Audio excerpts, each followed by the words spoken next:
All right. It's that time. It's time for Beyond Sight and Sound. Let's do this.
Are you looking for a high-quality beach and sand scoop? Are you trying to take your hunting to the extreme? How about an American-based company that stands behind their product and everything they sell? Then check out our friends over at Extreme Scoops. John has been making scoops for some time now and makes a quality beach and sand scoop to take your hunting to the next level. Extreme Scoops recently released their new sand shredder that works great in the water and on the beach. And if you're a new Equinox user, you may want to check out his Surfmaster X3 that can trap those small targets you new Equinox users are finding out there. Extreme Scoops' company approach is let's do it right. So do it right, buy it once, and go to the extreme. Extremescoops.com.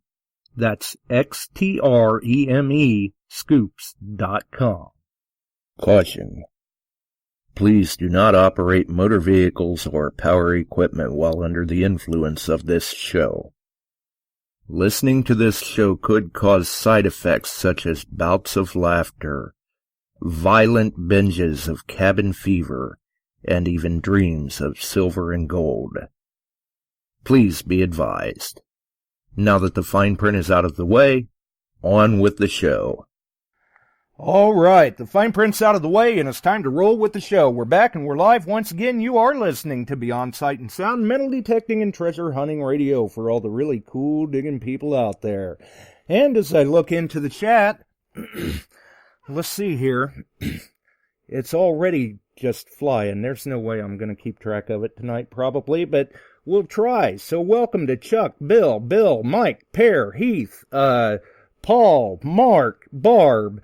I'm sure that even trying as best as I can, I missed people in there. But that's all right. It doesn't matter. We're here. We're live. Thanks for everyone for dropping by, dropping in, tuning in, and all of that. We've actually got kind of an interesting show lined up tonight.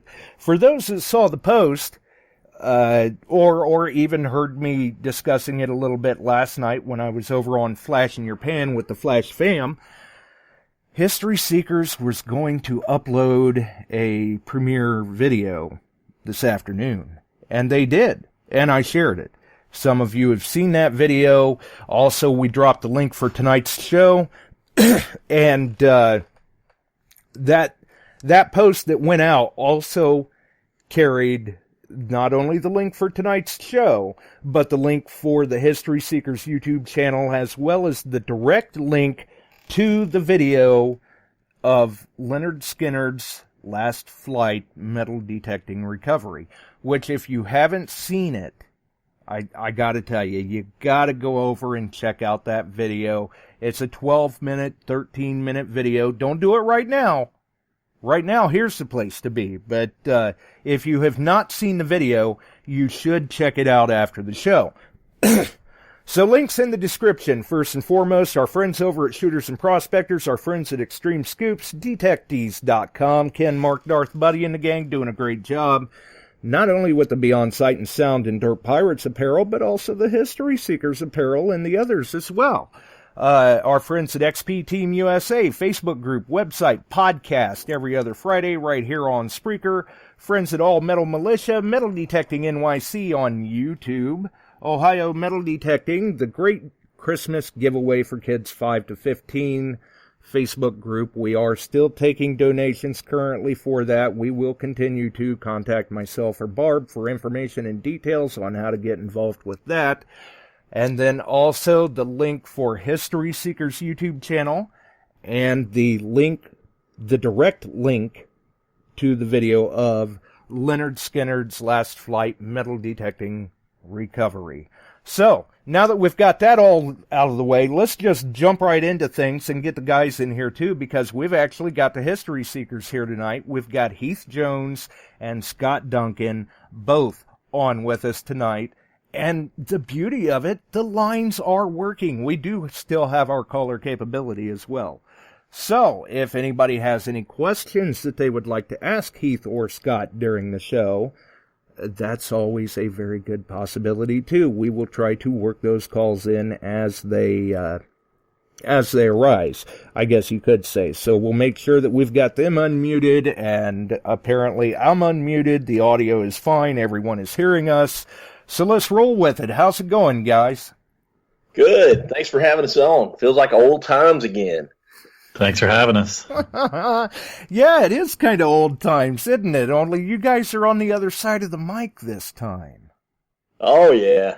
I didn't get to say in my good friend Scott Duncan. That's right. Right. Stay tuned for something amazing. Yeah. There are a few guys. My friend Jim Gorley out in Michigan, he said he didn't know if he was going to get to listen tonight, but he's been talking about doing a parody of that, Get Ready for Something Amazing, except he adds way more Southern twang than I think I ever add to it. You know, my son does that. Oh, really? Yeah, it's become a catchphrase. So. Yeah.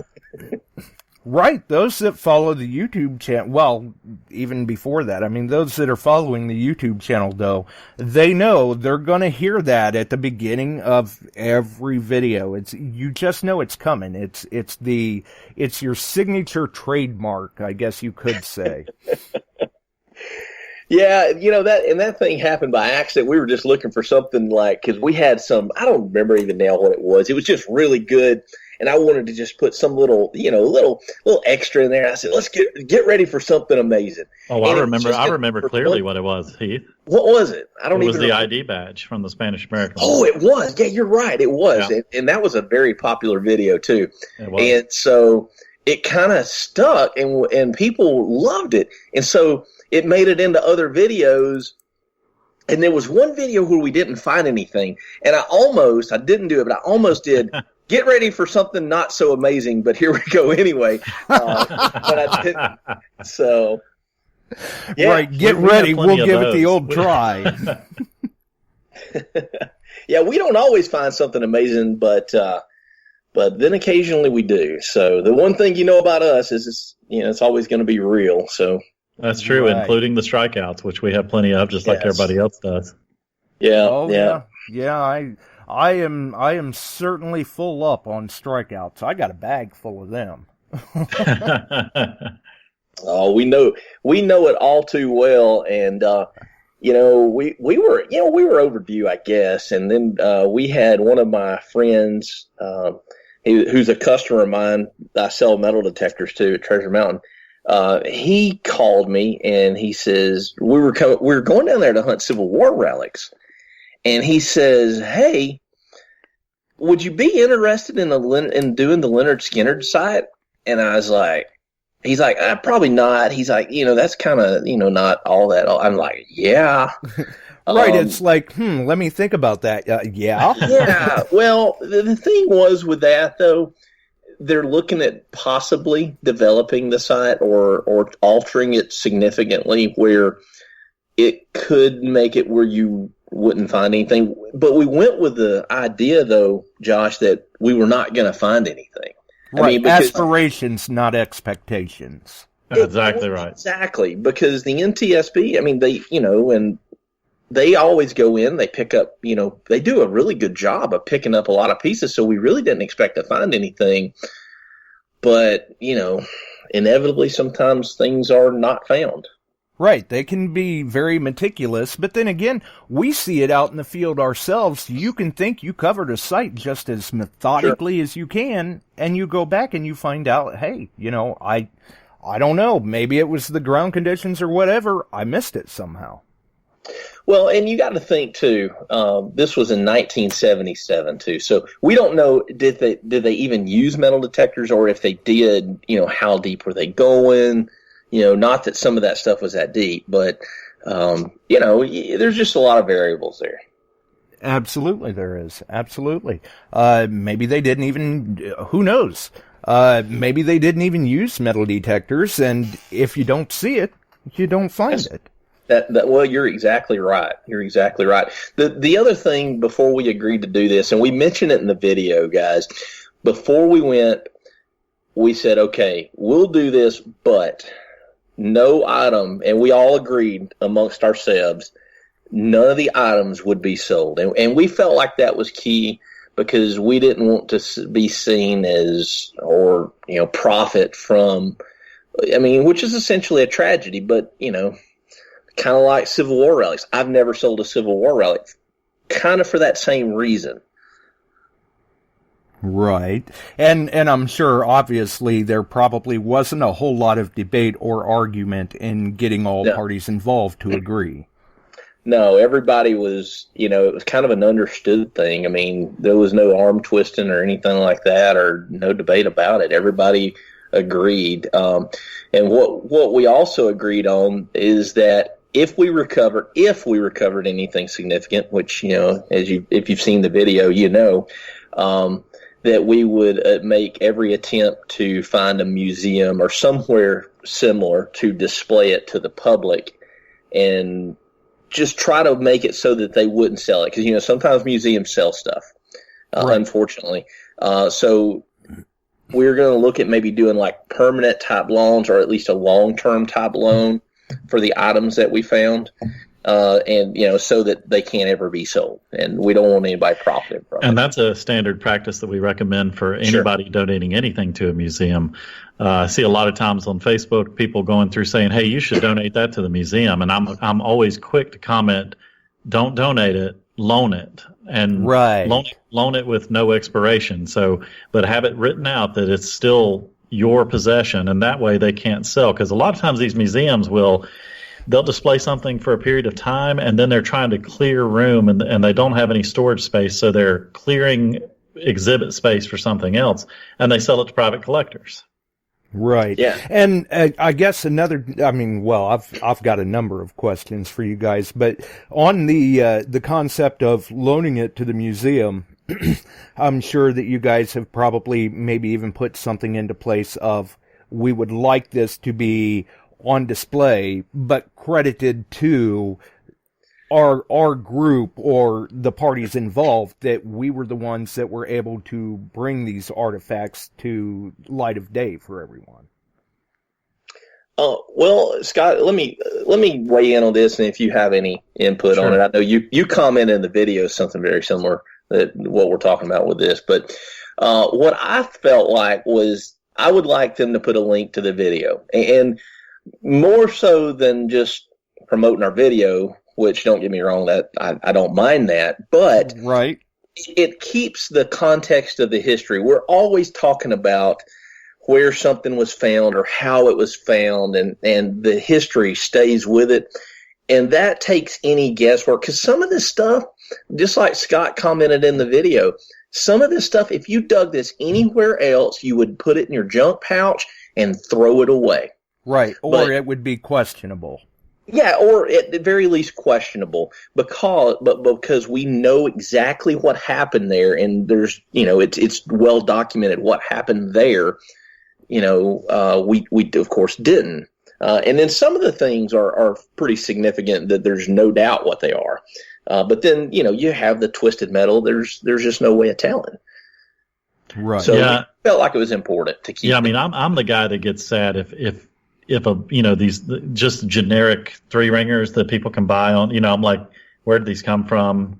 It's all lost. I mean, I meticulously keep all of even just standard three ringers that I find in, separated out by the location where I found them so that they keep their historical context and where they came from and what happened that day. That's a good point, because once they're once they're out of context, it's just like any other piece. Yeah. Exactly right. That's a very good point. So when when you guys got the call, the opportunity arose or was offered out to you, I would think at that point, what were you guys thinking? You guys had to have been pretty excited, I would think. Yeah, I was excited, but we were both skeptical going down there that we would find anything. Honestly, we were looking forward to the Civil War relic hunt because we thought we'd go out there, kick around for a little bit, maybe find just, shards, fingernail-sized shards, basically just stuff that was so small they didn't pick up. So really we didn't have very high expectations even going. Yeah, and I'll be perfectly honest with you.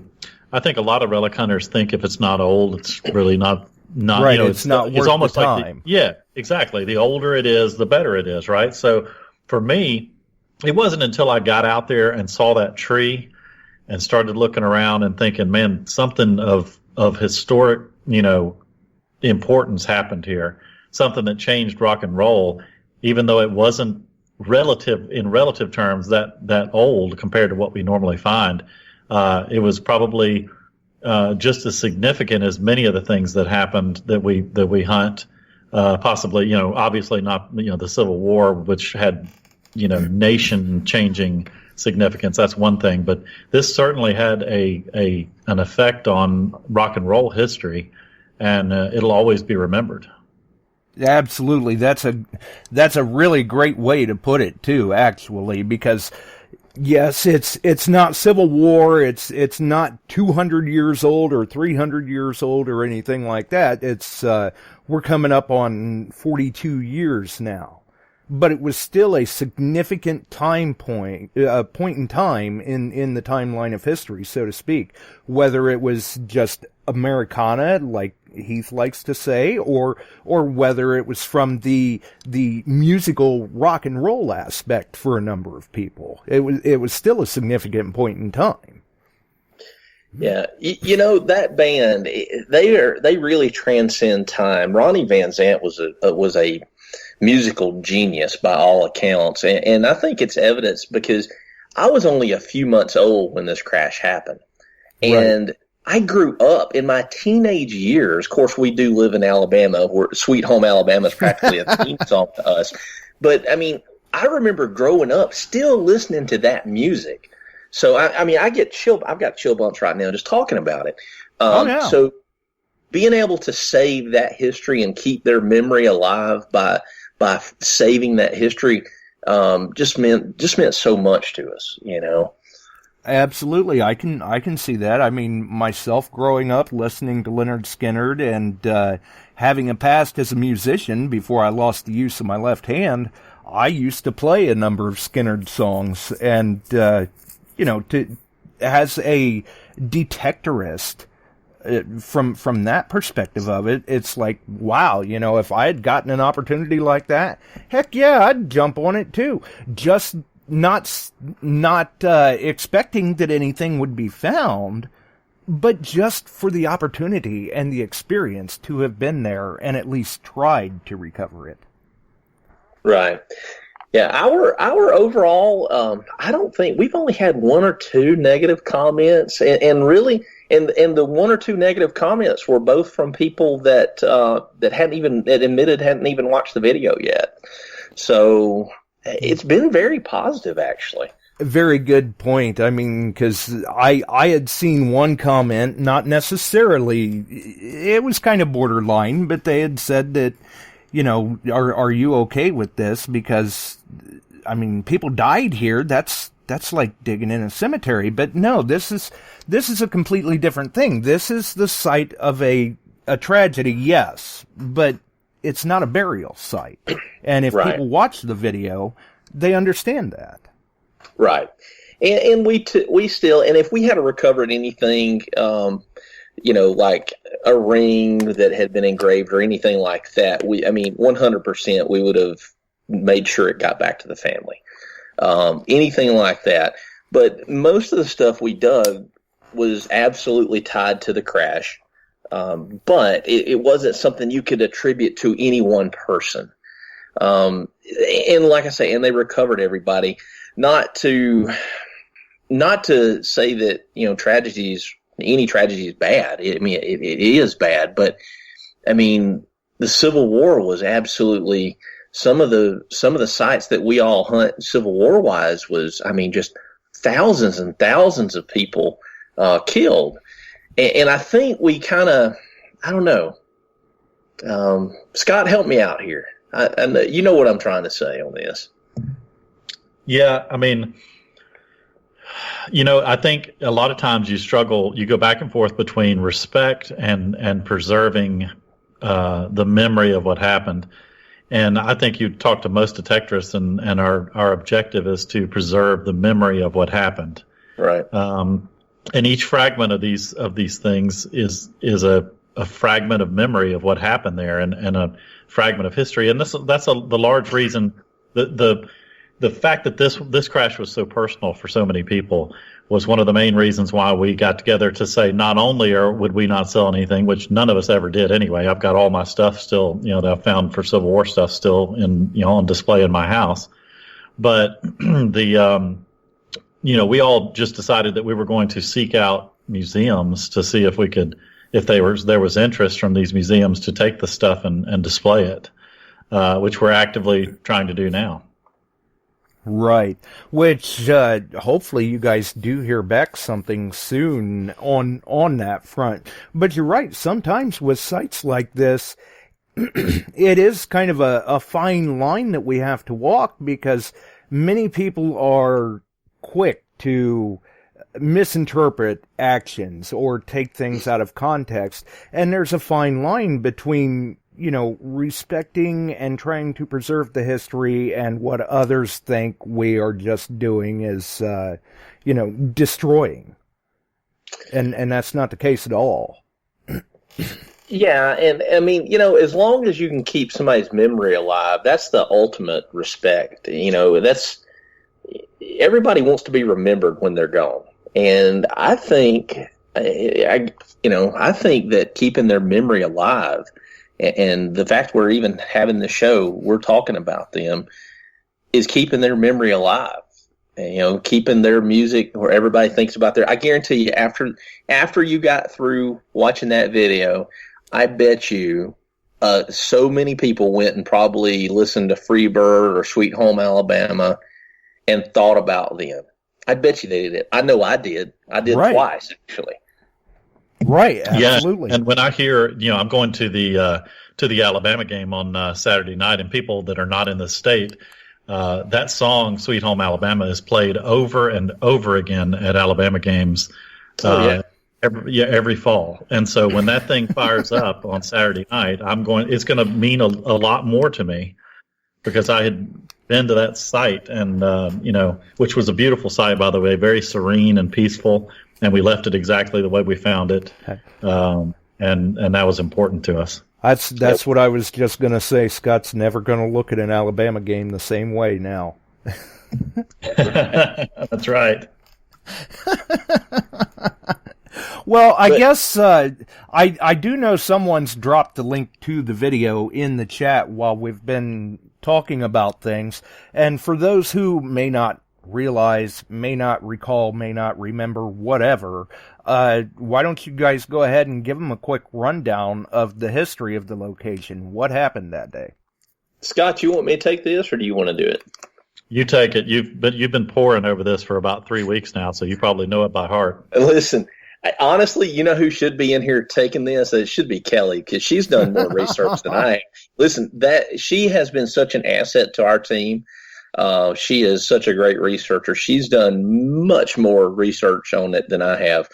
But basically, they were out promoting their Street Survivors album. It had been released, I believe, 3 days, just a few days before the crash. It was rocketing to the top of the charts. And by all accounts, it was going to be, one of the biggest albums in a very, very long time for anybody. And they were leaving. They had been in Florida performing. They went to Greenville, and they left from Greenville and were on their way to Baton Rouge to perform at LSU. They had some problems with the plane, and they had talked about maybe getting it repaired and having a mechanic fly to them, but it was going to put them behind.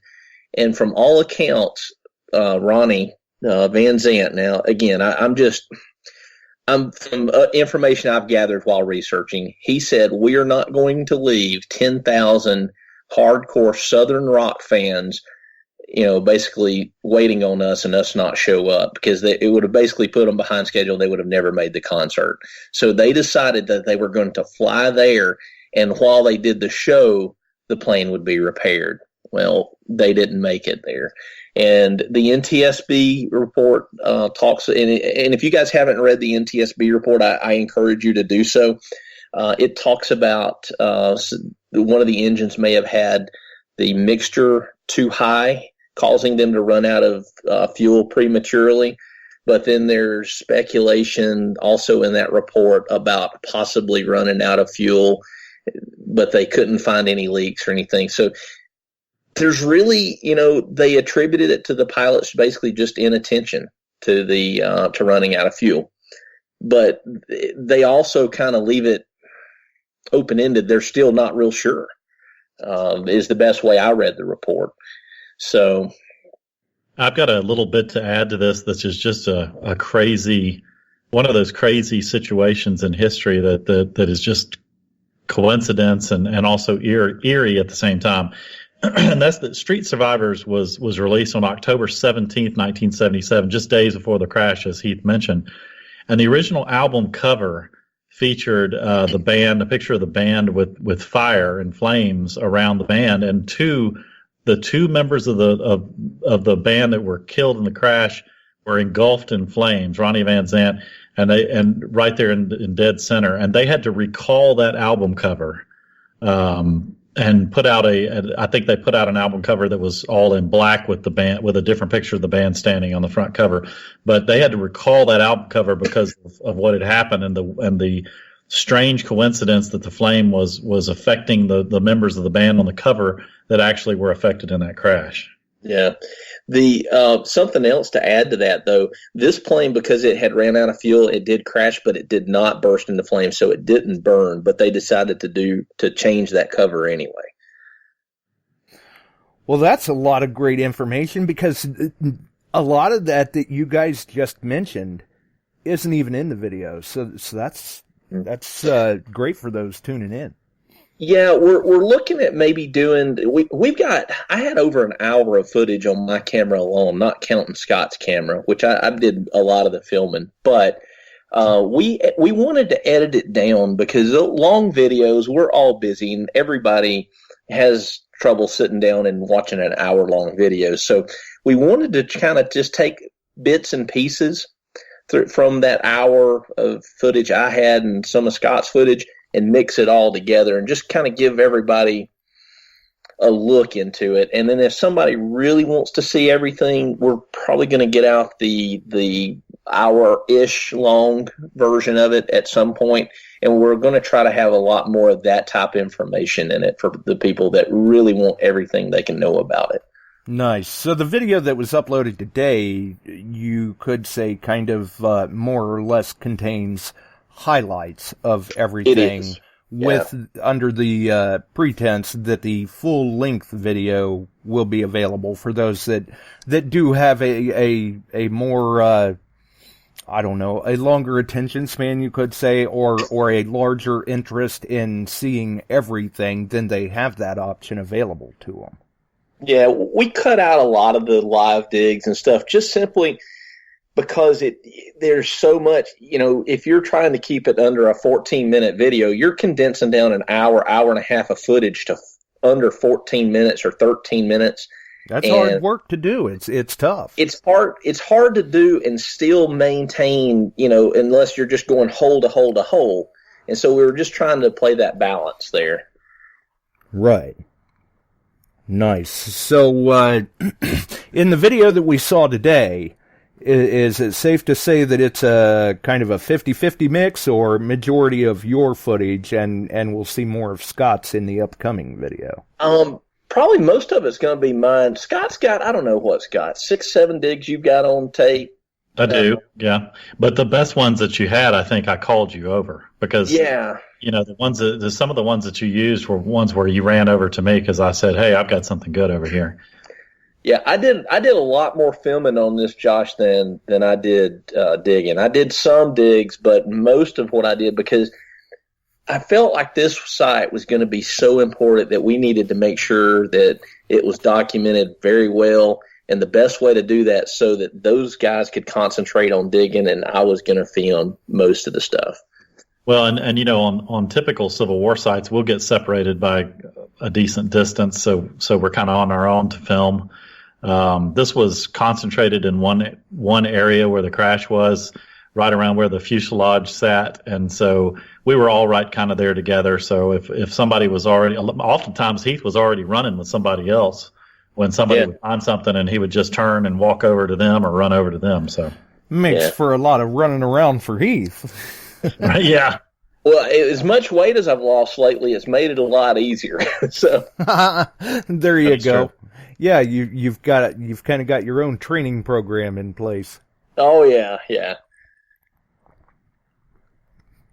Nice. Well, with you doing all the video, then you didn't get the chance to do quite as much digging, I would assume. But from watching the video, it looked like there were probably 4 of you involved. Yeah, we had one of our friends that was there, and he actually was worried that a lot of detectors were going to be contacting him wanting to come to the site. So his name is not actually Bob, but we call him Bob, and it sort of stuck. But in the video, but now that the video is really so big, I mean, people are going to know him. But so he got us permission on the site, and so he was with us, and then we had Kelly, and then Scott and myself. Right. And Scott apparently was the coin killer of the day. Yeah, that kind of surprised me when that one came out of the ground. The first one was actually a quarter, and the one that I think made the shorter version of the video is the penny. So yeah, we showed both. I actually ended up, because when Scott did the cleanup, he actually sent me a picture of the penny and the quarter, so I displayed both of them in today's video side by side. And something interesting about that, and of course you guys that watch the video know, they were playing poker when the plane went down, just prior to the plane going down. So that, no way to know. And that's something else we said in the uncut series. Could the penny have been, an emergency worker or a rescue personnel or the NTSB investigators out there? There's no way of ever knowing. Right. But we can say one thing from our experience: the coins had been in the ground a long time, and when you look at it as a whole in the context of where they all were compared to where the finds were being found, it was all mixed together. And I can assure you that these are the only clad quarter and penny that I'm not going to toss into a jar with the rest of the stuff that I find. So. Oh yeah. Right, yeah, got a special place for those, I'm sure. That's right. Well, and like you said too, in the video, Scott, was, under any other circumstance, it would be questionable or not as notable, I guess. But in that scenario, that environment, that situation, why else would those coins be there? Those, maybe it didn't belong to the band members, maybe it could have been rescue workers, but they still tie to the event. It would be safe to say. Yeah. Yeah, absolutely. So it's something that'll never be tossed in a change jar. That's right. I was watching the chat, guys. Ohio Relic Hunter, he had a really great question. He's talking about the red, I believe, the stickers on the plane. There's a piece that was found by our guide, Bob. We call him Bob. Bob found a piece that had white and red stickers on it. It was all mangled up. And the main red part on the plane was the Lynyrd Skynyrd logo. And interesting enough, and it doesn't make the video because of all the cuts, it was found right there where the pilot side of the fuselage was that had such massive damage, near where the steering wheel, or the tiller is actually called, was found. All that was found right there, and there was massive damage. I mean, just basically obliterated. I don't think we'll ever know 100% on that piece because it's so obliterated. However, that's the most part of the red. Now, it looks like from the pictures that we've been analyzing and looking very closely at, there was a fine line of red next to the blue, but we didn't see any blue on there. So the short answer is I don't think we'll ever know for sure, but we think it probably was. Right, so some of these pieces could in fact wind up leaving you with more questions than answers, but man, it sure would be fun to theorize about it. Oh, sure. Yeah, well, like the beer can, the unopened beer that was found. Great example, yeah. You know, there is no way. I mean, there is absolutely no way, short of finding a tax stamp on it from South Carolina to surmise that they brought it with them in the air. There's no way to say for sure on that either. However, you got to look at the context, just like Scott said with the coins. It was in a hole, buried hole, that, you know, punctured but still unopened, with parts of the plane and the instrument panels. I mean, right. How does that get from there? that era? Yeah, and it was from that era. How does that get there otherwise? Exactly. I mean, that's, well, and like Scott had even said in the video, you know, I was a little iffy on the beer can, but no, after seeing this other, that kind of clinches it for me. Yeah. Scott, do you want to comment on that? Oh, well, you know, we kind of joked while we were out there. I don't think it made the cut, but, you know, beer cans are like the bane of Civil War relic hunters, right? So when you find a beer can, your instinct as a relic hunter is to go, oh, God, it's just a beer can. But right. in this case, it probably was a lot more special than just being an ordinary beer can, just like those clad coins. Yeah. Right. You know, and I'll tell you something special about that can, too, and it probably hits home more to me, too, because it was Kelly, but Kelly was born the day this happened. She was born that morning. This crash happened that afternoon, and her father was a massive Lynyrd Skynyrd fan, loved Lynyrd Skynyrd. So you got to think he was happy that morning when she was born, and then sad that afternoon when his favorite band crashed.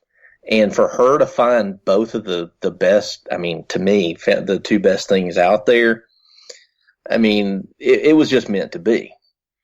Yeah, especially for her, that's got to be a real sense of accomplishment. Yeah. Definitely. Very, very cool. And I guess happy early birthday to her. She's got a birthday coming up this weekend. Yeah, she sure does. So it's going to be mixed emotions again, really. I mean, you know, for both of us. It's been a very emotional, this video has been emotional for me and her and all of us involved. And I think we will now, every time she celebrates a birthday, we'll all definitely think about it, you know. Right. It kind of puts things into a different perspective for many of us, I think. Yeah, absolutely. When you're able to locate those items, and like Scott said, you know, any other place, a beer can's just a beer can. But like you had mentioned in the video, that was probably, one of the coolest beer can digs in quite some time. I don't know how anybody would top that beer for metal detecting. I don't know how anybody would ever top that beer can dig. Right. Yeah. I mean because it does. It puts things in a different perspective, and you're forced to have to look at things differently. Where, especially like Scott was saying earlier, as relic hunters, when you guys get out there and you're finding beer cans, you're going, "Oh, great!" It's more garbage to carry back to the truck that we've got to walk out with, and all of that. Exactly. But in this scenario, you're going, hey, actually, now that you stop and mention it and we think about it, that's kind of cool. Oh, yeah. Josh, let's go back to what we talked about earlier to, if we're out anywhere else and digging and relic hunting and we dig that same stuff, we're getting out of that area because it's like too trashy, or whatever. We're not digging that stuff up. So exactly. When this site is developed, 100 years from now, if people even still metal detect, I don't know. If they go and dig some of that stuff, it'll just be garbage to them because it may be forgotten unless YouTube's still around, maybe. I don't know. Right. And that's a very good point because some of these pieces that you guys were recovering, they're very, once it's out of context, they're very indescript pieces. They're mangled pieces where you're going, anybody else would say, well, what's this? It's just a piece of garbage. But in context, knowing the story of the location and everything, now suddenly they take on a whole world of significance for you guys. Yeah. Hey, and something we were interested in, I see a lot of people talking in the chat about how old they were. I think this crash was one of those sites. There are a few things in history. I wasn't alive for the JFK assassination, but there are a few places in history that when things happen, 9/11's one of them, that you always remember what you were doing or where you were when you heard it. And I think this is one of those places. And if you're watching our video, and if you were alive and remember it back then, let us know because we like to know kind of what the mindset was, what you were thinking, where you were, how it affected you then. That's interesting to me. That's a very good point because like you had said earlier, you're sure some people went and listened to Lynyrd Skynyrd after the video. I'm sure there were a number of people that while they were watching the video, they were thinking to themselves, I remember exactly what I was doing when I heard the news. Well, and there seemed to be a lot of tragedy surrounding music artists, particularly in the 1960s and 70s. So I think a lot of people were affected by that kind of thing back then, and music had become such a foundational part of society by the 60s and 70s that it really hit home. I tell you, it was almost some of this stuff, and you hear all these legends, and you never know what's true and what's not. But a lot of Ronnie Van Zant's family says he basically prophesized that he would never live to see 30 years old, and he died when he was 29 years old. And he was calling himself the Mississippi Kid. I may be wrong. I think it was Mississippi Kid. And he had never really had any ties to Mississippi. So it's kind of eerie on some of that. That's what I was going to say. It's kind of eerie when you sit there and kind of look over potential coincidences, or even read up on. Maybe, I don't know, that you can probably Google like legends and lore of Lynyrd Skynyrd disaster or something like that and see where a lot of people have posted a number of comparisons. Yeah, it's and even Kelly finding the stuff the day, that happened the day she was born, her finding the better stuff. It's kind of eerie, really. Right, almost like it was meant to be. Yeah, absolutely. And, and if anybody has any questions in the chat, guys, y'all pose them to us.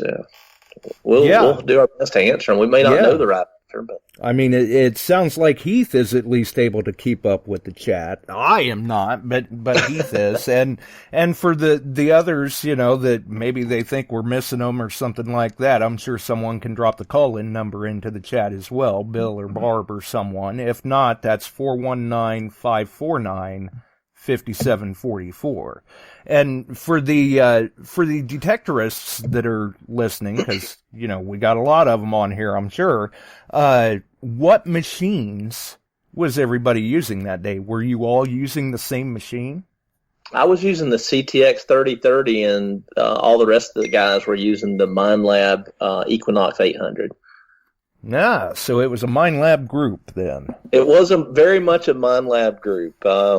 We use anything, but MindLab detectors have really performed well for us. Right, and I'm fairly familiar with both the CTX 3030 and the Equinox 800. What were some of these targets ringing up like for people that use those machines? On my end, they were anywhere from like 09 to, of course it depended on the target, but mostly aluminum, was like 09 to like 11, 12, 13 in the first number, and then, anywhere from 35 to, almost 50 or like 49, Mm-hmm. So just depending on how big the piece and how the shape was. And I imagine for you, Scott, probably a lot, maybe in that range, 14 to 29 for the Equinox? That's right, and a lot of them would bounce around a little bit because of the mangled nature of the metal. Right. So some of the pieces we recovered were the exterior pieces of the plane, which had the paint on them. You saw a few of the finds that I found that had the white or the blue. I don't know if you had. Yeah, I don't know if you had any white in there on the short video, Heath, but I found two pieces that had blue on it, and which was the blue stripe that went down the side of the plane. So all of that stuff just caused that signal to just kind of bounce around a bit. Yeah. No, the only white I left in there, Scott, was the little bit of white that was mixed in with the red that we think may have been from the logo. That's right. I had a really nice white piece too, and I know you did as well. And both of those, unfortunately, I ended up having to cut out for time's sake. Yeah.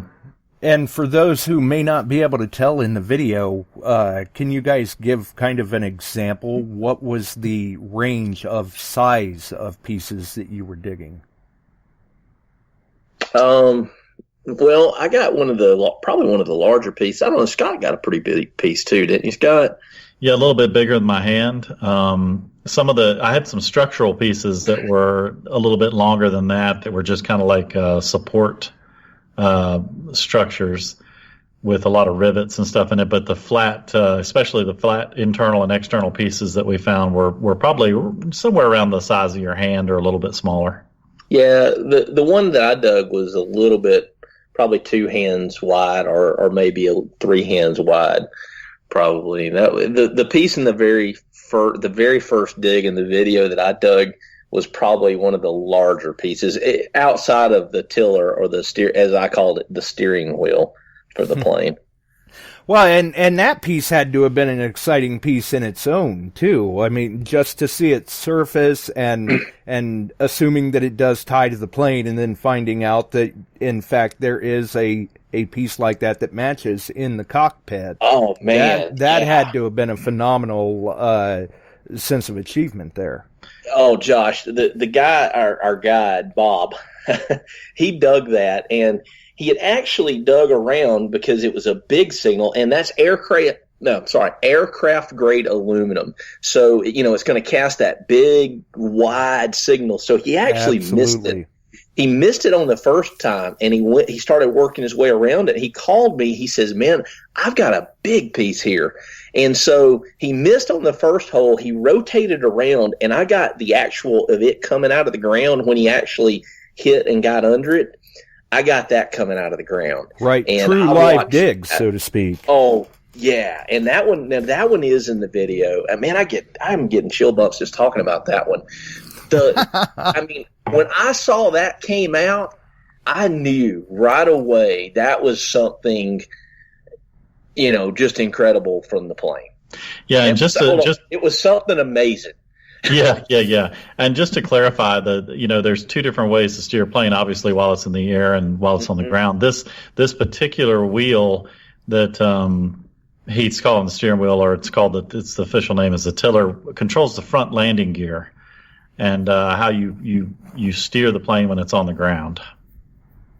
Exactly. Yeah. Also, a very good point that way. To alleviate any confusion. Oh, right. And while we're talking about that part too, that part would have been just suspected to be that, but our friend Dominique from the Silver Slingers, she is the one. She sent that information over to some pilots and let different pilots look at it to confirm that is indeed what those parts do and everything. And so big shout out to her, for helping us get that identified. Oh, absolutely. And I mean, she is a bit of an aircraft enthusiast herself. Yeah. Just her and Tiger, just great people. Kind of ironic. I also shouted out to her in the video. Yes. I was telling her I often do that. I mean, that's not often seen on camera, but usually my last dig of the day, because one of the first videos I watched as a metal detectorist, or whenever I was first getting interested in metal detectoring, was the Silver Slingers. So a lot of times I'll yell at Heath, "It's trash or treasure," and just as an ode to Dominique and Tiger and their channel. Yeah. Nice. We're fanboys of the Silver Slingers. We'll admit it. Well, everybody's got their favorites or even their role models, so to speak. I mean, they do have quite a large following on YouTube. Oh yeah. But I just watch so very few YouTube videos. Not that I just don't like other YouTube videos or anything like that. It's just after you've edited videos for a week or two, you want to get away from your computer. I don't want to watch another video. But there's just not enough time sometimes. People don't realize how much time I edited on that video, Josh. Not constantly, but for off and on for 3 weeks, almost every day. Right. I can definitely understand that as a YouTube creator myself. And I do see that Ohio Relic Hunter did have a question in the chat wanting to know how you guys are cleaning the pieces that you have recovered to preserve the integrity of the paint and potentially even help to identify them. Because, as we were talking before the show, you guys have been gradually uncovering more information, so to speak, as you try to clean and preserve these items. Yeah, Scott, let me take the first part of that. And then, sure. All right, so a lot of the stuff we're still researching because this is not stuff we usually dig. The stuff that's obviously aircraft-grade aluminum, it can just pretty much be washed off because it's not going to rust. So that stuff is easy. The panel part, I hate to give it away, but I mean, I hate to give it for the people that hadn't watched. I don't want to spoil it, but there is a significant part that's at the end of the video that is the find of the day. And we have found out that may have a type of material that's similar to asbestos. And Kelly just found that out earlier this afternoon. So we are researching the best way to preserve that and still keep it safe. And thinking of making doctor's appointments because everybody was handling it. Yeah, I think it's safe as long as it doesn't get in a dust form or broken down. Of course, it was broken.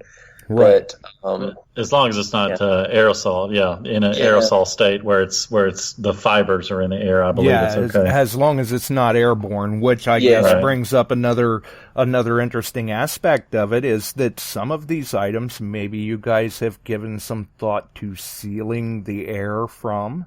Mm-hmm. Well, the aluminum again, I don't think is an issue really.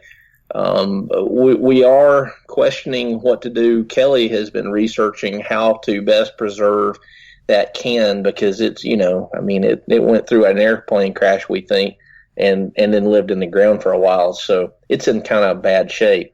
But I don't know. I mean, this is stuff that we are used to preserving iron and Civil War relics, so it's a little bit out of our normal. Right, it's a little out of your wheelhouse, your arena, your forte. Mm-hmm. But you're trying to do the best that you can, and I mean, we as detectorists, we do kind of learn along the way sometimes. So you have past experience that you can kind of take from while you're doing your research, I'm sure. Hey, Scott, he's talking about the paint, and since your piece, you've got a piece that's got the paint flaking. Right. Why don't you jump on that and give your thoughts on what you may be looking at? Well, the first thing I've done is just use water to rinse it off, and being very gentle, because I didn't want it to. There's one piece in particular that has white paint on it that's really kind of bubbling up and looks like it may come off. I'm going to have to figure out a way to maybe stop that process or seal it in some way. The blue pieces don't seem, the paint seems to be adhering to the metal pretty well, just on close examination. So I'll probably have a little bit more time to figure that out. But that piece with the white that's flicking up on the sides probably needs some pretty urgent attention to make sure that doesn't get worse. That piece is going to be in the long video for sure. I that was one of the last pieces that got cut, and I really hesitated to cut that piece. Yeah, out of the video. And you can. I've used some things before to seal, pewter bullets. We found some pewter round balls and stuff like that. You use polyurethane to do that. The only problem with that is that it leaves kind of a shiny kind of coating to the whatever you're putting it on. So you kind of have to decide carefully whether you want to do that or whether you want to go a different route. So I'm going to be trying to research the right way to do that. Yeah, and one thing too we got to think about is if these are displayed, we don't want them to be shiny and look like they're not authentic, or or maybe even because some of these pieces may still have to be authenticated, independently. So we don't want to do anything that might affect that either. So we're having to just weigh a lot of options there. I know that's not really a good answer. Well, it's going to be a slow process, and I guess that's another thing. In doing the research, like you said, there are some pieces that you may or may not have to have authenticated somehow, and obviously, when it comes to things like that, these procedures are going to take some time. Yeah. And that goes back to Josh, another thing of why I felt like keeping the video rolling so much, and that's why we have so much video, is because I wanted as much as possible to be able to have the video play a part in preserving the history as well of it. Right, yeah, I think that was a great idea, because you've not only do you have the artifacts themselves, but you also have kind of the video dialogue to go along with it to document it of, this is how these items were recovered. This is the area we were in. This is how we conducted ourselves. We were very professional about it. Very mindful of the property, things of that nature. It may not even be a bad idea with putting together the uncut video. You may even want to give some thought to a little later down the road, maybe even a little video on the cleaning and preservation of the artifacts that were recovered. Yeah, that's actually not a bad idea. And if anybody has ideas about this stuff too, guys, we don't claim to be experts on all this stuff. So y'all drop a comment on the YouTube video if you have any ideas about that, because we are very open to any of this stuff. And two, if you know of a museum, we've contacted the Rock and Roll Hall of Fame Museum, and they're looking at it. I don't know if they will take it or not, but we're also open to suggestions on that as well, because we want this to be seen by the public. We don't want this to sit on a shelf in our house. And in terms of contacting the museum, mm-hmm. How did you guys go about doing that? Was this a phone call, an email with photos? Well, I was waiting until the video came out. I actually called the Rock and Roll Hall of Fame Museum, and when I told them what we had, I think they kind of, to be honest with you, they blew me off to begin with, like, yeah, right. And I was like, no, really. I said, I'll tell you what, when we get the video out, I'll show you. So we're going to send that to them. I said, just wait. I told them I was going to release the video today. And so I'm going to try them back maybe tomorrow and send them a copy of the video and say, or is this something you're interested in now?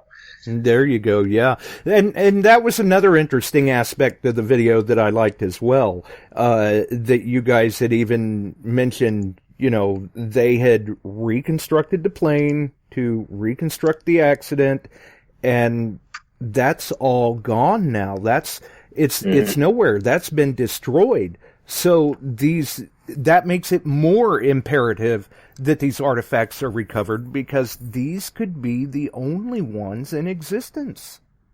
Yeah. Well, there is one. I know of one piece. There was a large, like a door hatch, an airplane door, basically, from that leads to the exterior. It was recovered in a hayfield not far from there, and the guy still has it. And he also does not sell any parts of it. He takes those parts and he cut off pieces and gave to some of the surviving band members that wanted them. And of course, understandably, there are some that didn't. And he has taken some of the other little pieces and used them for charities and stuff like that. But for the most part, none of it has been sold for profit, and I think that's good. That's one of our main concerns, and one thing that we wanted to make sure that didn't happen. And by the way, if anybody, because we have people that watch our videos and try to figure out where we are and go dig, this site is posted, and the owner is very, very adamant about prosecuting anybody trespassing on it. So, yeah, and that's not just people trying to metal detect, which I don't think there's been very many of that, but there's a lot of people he'll catch just wandering around out there, just trying to get to the tree or or whatever. So and he hunts out there. So right, yeah. Right, so fair warning, the landowner may be armed and willing to prosecute.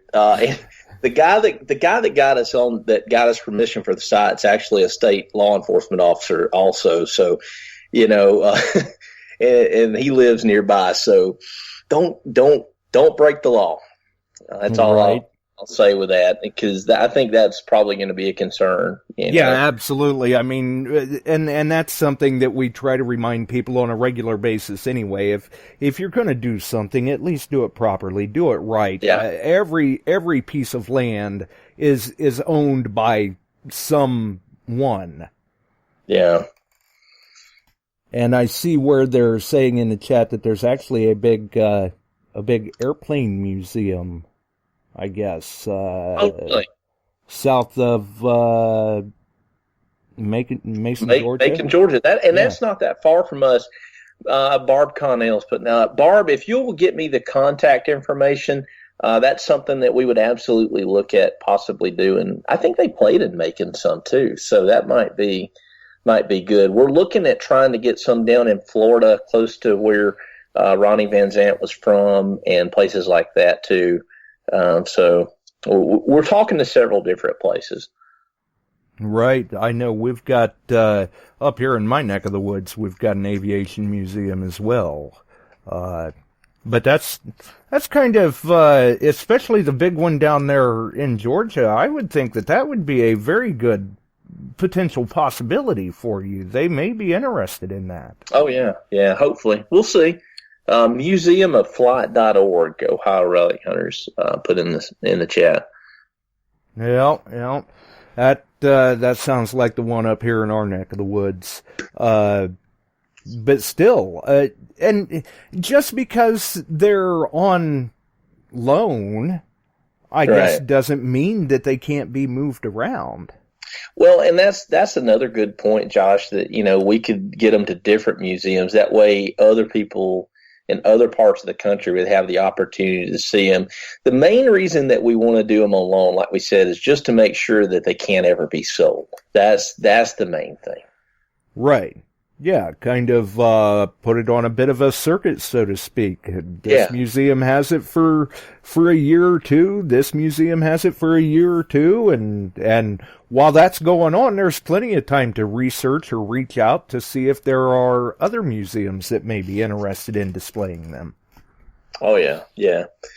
You guys could be onto something large. Yeah, shifting gears a little bit too. We premiered our new logo. I don't know if anybody noticed that. There's a few comments on that.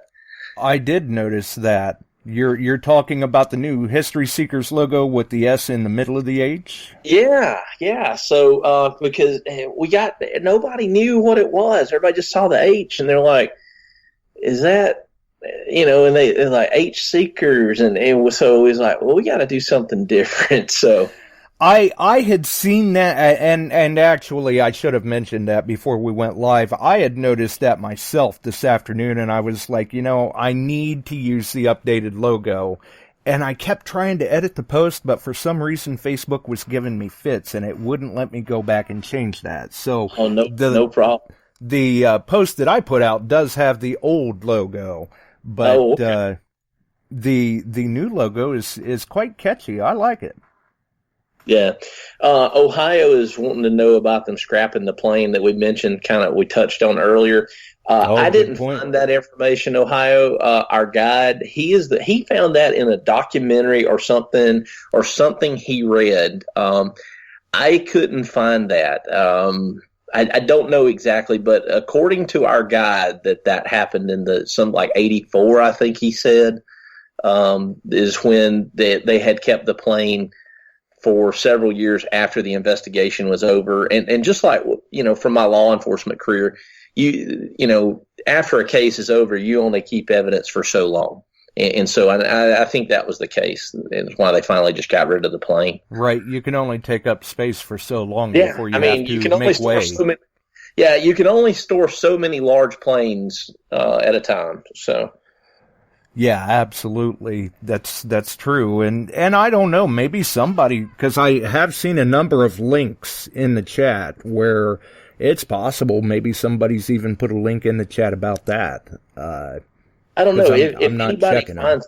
If anybody finds that, let me know. We tried to independently research that. Kelly looked for it for a little while, and she never could find that. So we're just, because a lot of this information, well, just like the stories about Ronnie Van Zant calling himself like the Mississippi Kid and stuff, a lot of that's, repeated through people. So you assume that it's right, but.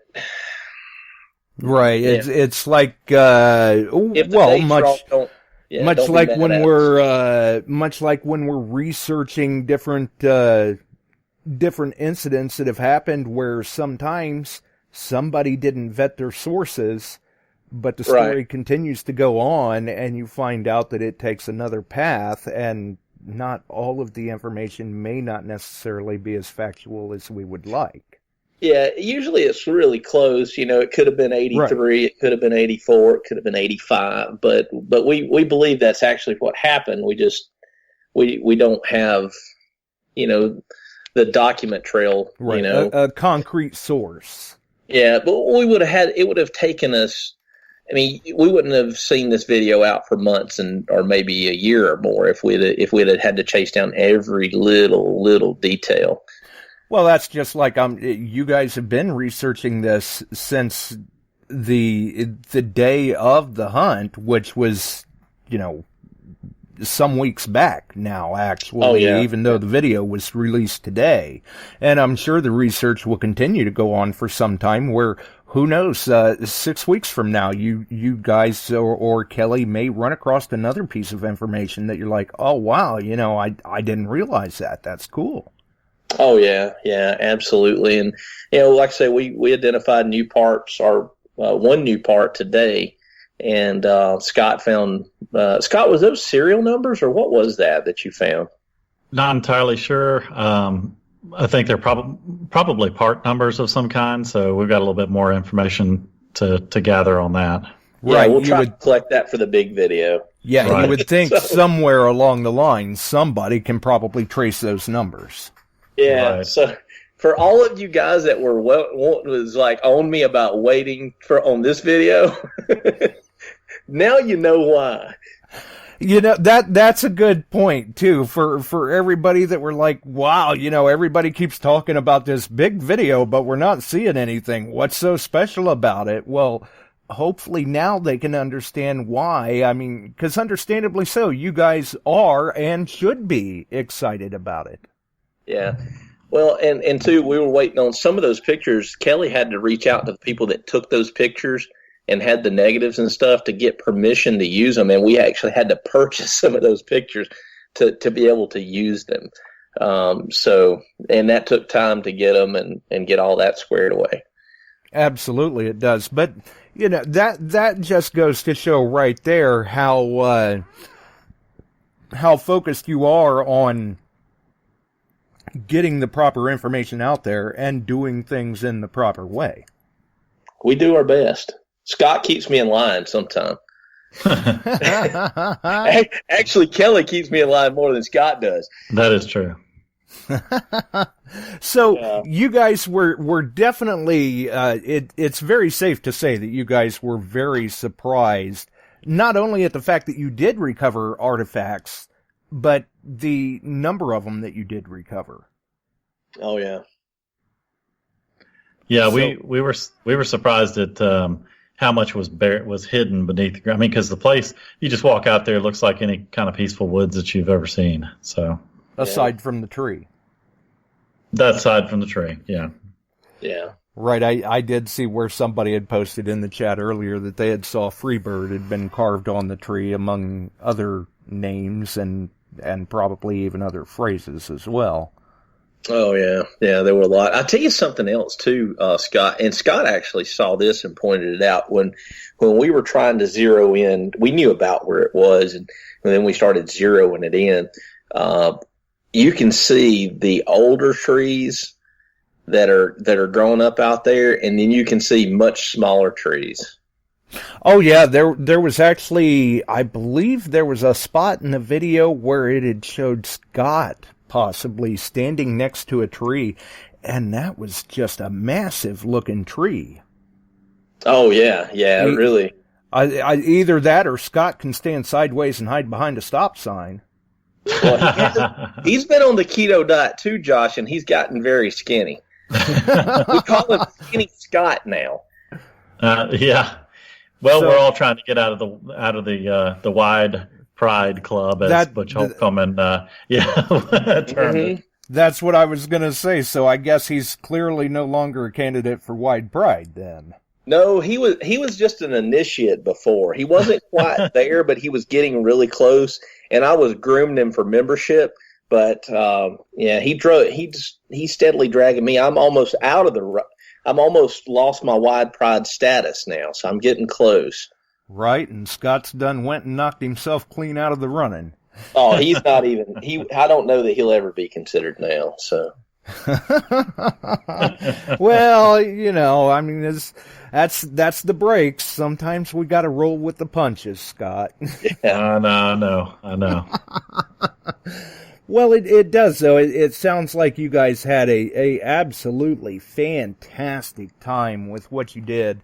The video was very, very well done, and I'm sure it's, I mean, aside from the pieces, this is an experience that you guys are going to share for a lifetime. Oh, yeah. Yeah, we'll always remember this one. Yeah, I mean, sometimes that's kind of the most important part of it. It's the experiences that we have like that. Sometimes the finds come and go, or you know, somehow or another become lost. Where you've always got the memory of it. Absolutely. Hey, I just want to give a shout out to somebody. I see Brandon Swansea Searchers in the chat. That's my buddy up there in New Hampshire. Glad to see him in here tonight. Oh yeah, Swansea likes to drop in from time to time. Oh yeah. Yeah, and he put me on a great side up there, and we got to get Scott up there digging with him. Get Scott a large sense. Scott doesn't have one yet, so I can't rant about not having a barber anymore. Now I have to razz him about not having a large cent. Oh, so the saga continues for Scott. It does.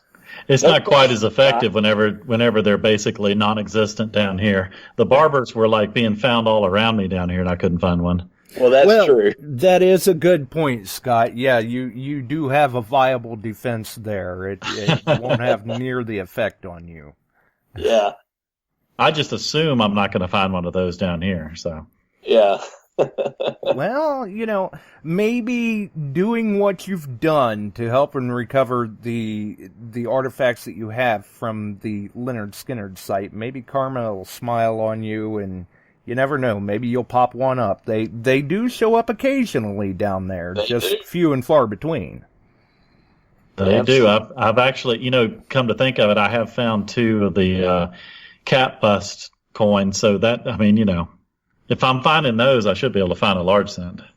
Right, there's got to be one somewhere. Yeah, so nobody feel too sorry for the guy, okay?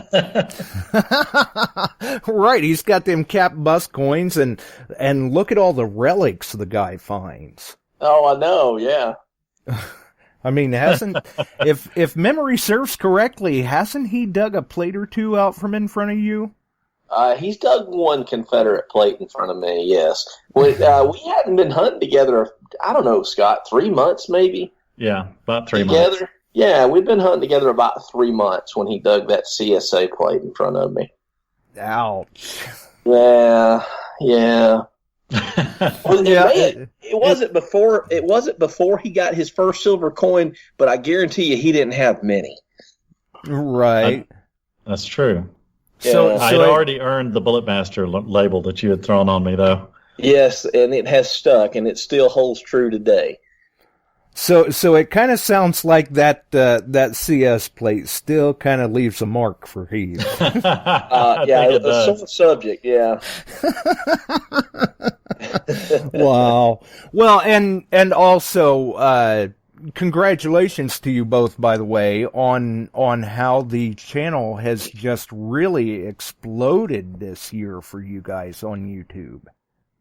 Well, thanks, man. I really appreciate it. And you guys that are subscribed out there that are listening, that came over and listened to us tonight, I can't tell you how much it means to me and Scott. We were so conflicted to leaving the podcast and going just strictly to YouTube. But the fact you guys followed us over there is just, it really means a lot to us. Absolutely. And I guess in this aspect, you guys are still interacting with the podcasts. You just don't have to be there every week. That's right. Well, we would like to do a live cast on our YouTube channel, on the History Seekers YouTube channel. Occasionally, I don't think we want to lock ourselves down to once a week, every week, because I'm going to be honest with you, that's pretty hard. And, at least editing video, we have a little bit of flexibility with it. Being one place for years on end, every night on Tuesday night, it's pretty tough. Right. Yeah, absolutely. You're right. And at least with the editing, you can work on it for a while and, I'm going to go watch the game or, hey, let's go grab a bite to eat or something. It'll be here when I get back. Yeah, exactly. Absolutely. And you are actually, I can't remember what it was earlier this year, but currently you guys are over 9,000 subscribers. So you're right there. You're knocking on 10K. Yeah, and we're giving away an Equinox, too, at 10K to celebrate, and it's free. All you got to do, if you're subscribed to the channel, just leave a comment on our videos. Every time you leave a comment, that's another you can get one entry per video we release. Right, so, might want to clarify that. Yeah, let me clarify. Don't go spamming it, but if you watch the video all the way through, because sometimes we pose different questions in each video, like we may ask you a certain question in the video or ask you to comment about something, not just, hey, enter me in the Equinox. That's not going to get it. But, comment something meaningful, let us know. We want it to go to somebody that absolutely watches our videos. Does that make sense?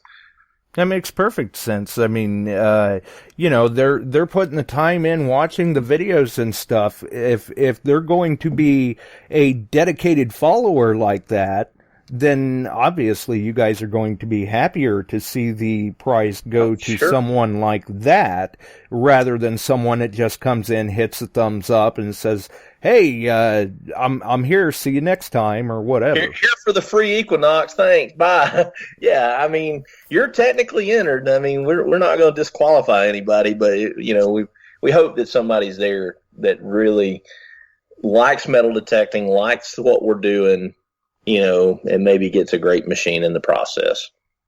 Right, and we have seen kind of the evolution, so to speak, in the videos and the editing as well. You guys are doing great with it there, definitely.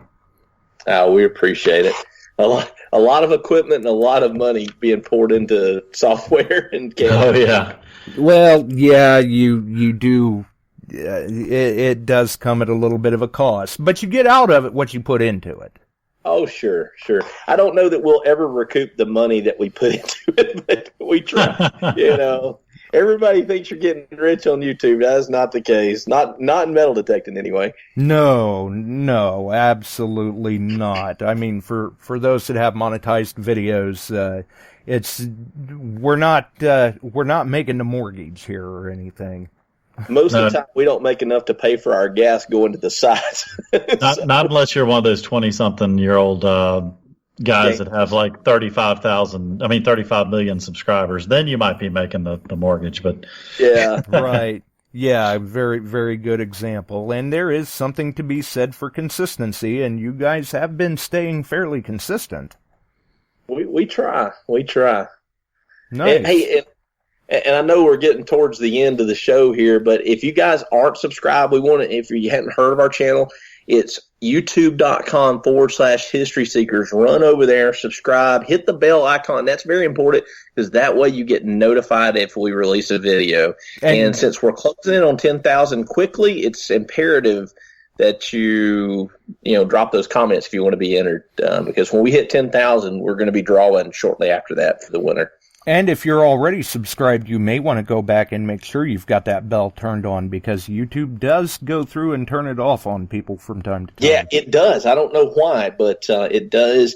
And also, if you've missed comment on a video, just go back and watch some of the old videos. If sometime you've missed a few. Very good point. Yeah.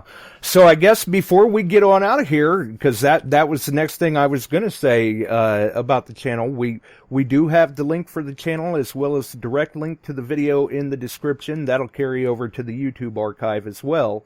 But maybe you guys have a few last words you'd like to mention, shout outs, where people can find you, anything like that.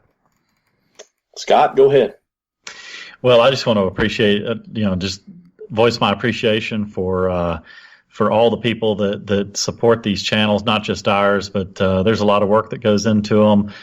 Heath does the brunt of the editing, but we go out there every single weekend trying to get something. A lot of times toiling through days when like everybody else does, when you don't find anything, and you wind up clearing the camera card because there's nothing on it worth putting onto a video. But thank you all for supporting the content creators. It takes a lot of work. Absolutely. Yes, and I wanted to give a shout out to Jeff Gibbs and JJ Holt and Kelly also.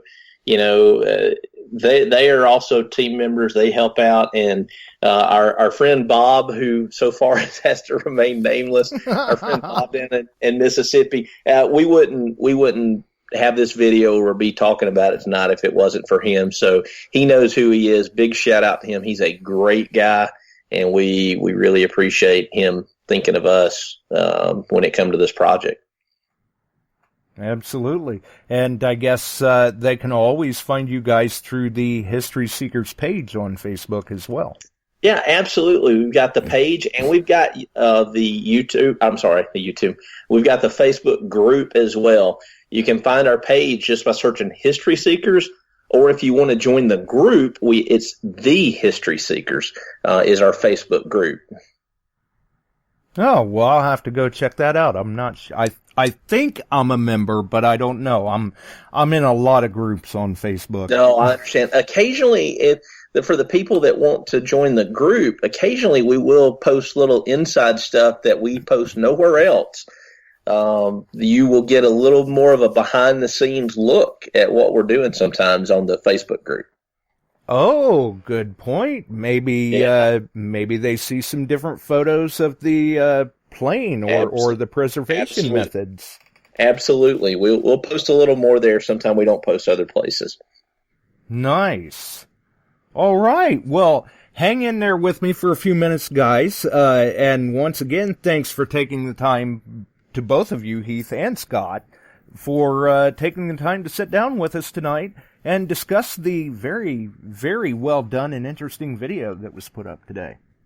Thanks, Josh. Thanks for having us on. Thanks for having us. Anytime. Hang in there with me, guys.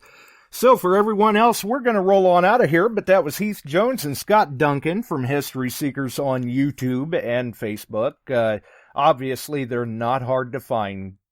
Not hard to find at all. If you have not checked out the video, please, by all means, go over, check out the video that was uploaded today. Don't forget, subscribe if you're not already, and make sure to turn on that notification bell so you don't miss upcoming videos, because I don't think we're anywhere near done hearing the last of this video and the continuing saga with it. So, continued success to them on their channel. If you all enjoyed the show, make sure and throw us a like. You can follow us here on Spreaker, many of the podcast distribution services, the Beyond Sight and Sound page on Facebook, Metal Detecting Beyond Sight and Sound Facebook group, and many of the other wonderful Facebook groups out there. Join us on one of them, all of them, or none of them. The choice is entirely up to you, but we're glad you've dropped in and joined us here tonight. So until the next time, get out there, try to find those finds, and make sure to post up those photos. You know how we love to see them, and we'll see everyone on the next one. Have a wonderful evening, folks. We're out of here.